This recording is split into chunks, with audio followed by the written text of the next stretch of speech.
हर दिन एक भिखारी दरवाजे के पास आकर भीख मांगता था और घर का मालिक हमेशा घर के बाहर आते ही उसे देखकर फिर जाया करता, कई बार उसके लिए गालियां भी बकता। वो कहता, तू जिंदा ही क्यों है? पूरी जिंदगी ऐसे ही भीख मांगेगा क्या? धरती का बोझ क्यों बना बैठा है? और कभी कभी उस भिखारी को गुस्से में वह धक्का भी मार दिया करता। इतना कुछ हो जाने के बावजूद अधिकारी के मुंह से सिर्फ यही निकलता कि भगवान भगवान तुम्हारे पापों को माफ करे। एक बार सेठ को धंधे में बड़ा नुकसान होने की खबर मिली। सेठ बहुत परेशान था कि तभी उसके दरवाजे पर वही भिखारी आया। गुस्से में अपना आपा खोते हुए सेठ ने उस भिखारी को पत्थर दे मारा। पत्थर लगने के कारण भिखारी का सर फूट गया और उसके सर से खून बहने लगा। फिर भी दर्द से कराहते हुए भिखारी ने इतना ही कहा, भगवान तुम्हारे पाप को माफ करे। भिखारी वहां से चला गया। सेठ सोच में पड़ गए, भिखारी को पत्थर मारा फिर भी उसने सिर्फ प्रार्थना की। सेठ का गुस्सा शांत हुआ। सेठ का मन शांत हुआ भिखारी का रहस्य जानने के लिए। सेठ ने भिखारी का पीछा करना शुरू कर दिया। भिखारी जहां जहां जाता सेठ उसके पीछे जाता। सेठ ने देखा कि कोई उसको खाना देता, कोई उसको मारता, कोई अपमानित करता तो कोई गाली देता।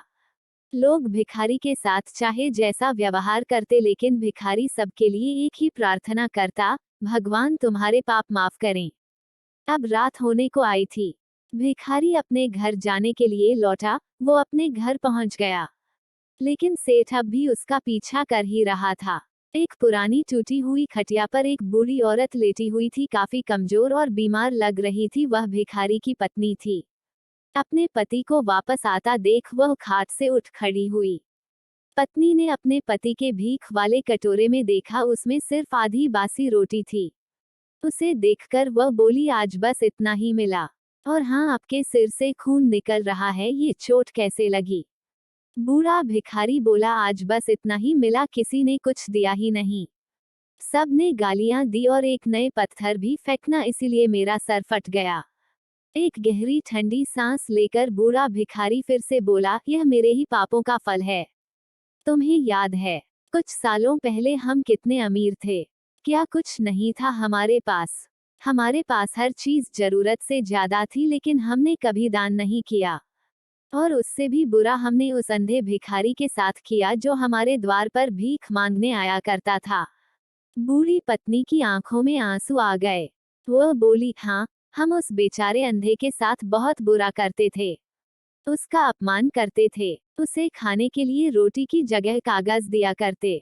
उसका मजाक उड़ाया करते और कभी कभी मारा भी करते। मैंने कभी उसको रास्ता नहीं दिखाए। एक बार मैंने उसके मुंह पर मिट्टी भी फेंकी थी और वो हमेशा दुखी होकर यही कहता कि भगवान तुम्हें तुम्हारे किए की सजा देगा। भगवान तुम्हारे पापों की सजा जरूर देगा। उसका श्राप सच हुआ और हम इस दुख भरी जिंदगी में आ गए। भिखारी बोला, हाँ, उसका श्राप सच हुआ, इसलिए मैं किसी को बददुआ नहीं देता। चाहे कोई मेरे साथ कैसा भी बर्ताव करे, मैं हमेशा उसके लिए प्रार्थना करता हूँ। मैं नहीं चाहता कि कोई भी हमारे जैसे जिंदगी का अनुभव करे, किसी को भी हमारे जैसे दुखों का सामना करना पड़े। वो नहीं जानते कि वो कितना बड़ा पाप कर रहे हैं, इसलिए अनजाने में हुए पाप की ऐसी सजा किसी को भी मिले, मैं नहीं चाहता। सेठ वहीं पर छुपकर यह सारी बातें सुन रहा था। अब उसे सब कुछ समझ में आ गया था। भिखारी और उसकी पत्नी ने वह आधी रोटी मिल बांटकर खाई और भगवान को धन्यवाद बोलकर सो गए। अगले दिन बड़ा भिखारी फिर से भीख मांगने गया। सेठ के घर के पास जाते हैं। सेठ ने पहले से गरम रोटी या उसके लिए निकाल कर रखी थी। उसे देते हुए सेठ विनम्रता से बोला, माफ कर दीजिए बाबा, उसे बहुत बड़ी गलती हो गई। बूढ़ा भिखारी बोला, भगवान तेरा भला करे। इतना कहकर वह आगे निकल गया। इस कहानी से जो सीख लेने लायक है वो बड़ी ही सिंपल है कि आदमी चाहे किसी के बारे में बुरा कहे या भला करे, लेकिन भगवान सिर्फ कर्म के हिसाब से उसको फल देता है। क्या हुआ अगर भगवान नहीं दिखता है, लेकिन ये बात बिल्कुल सच है, उसके खाते में सबका हिसाब बहुत बहुत पक्का होता है। इसलिए जब किसी के लिए कुछ भी करो तो अच्छा ही करो।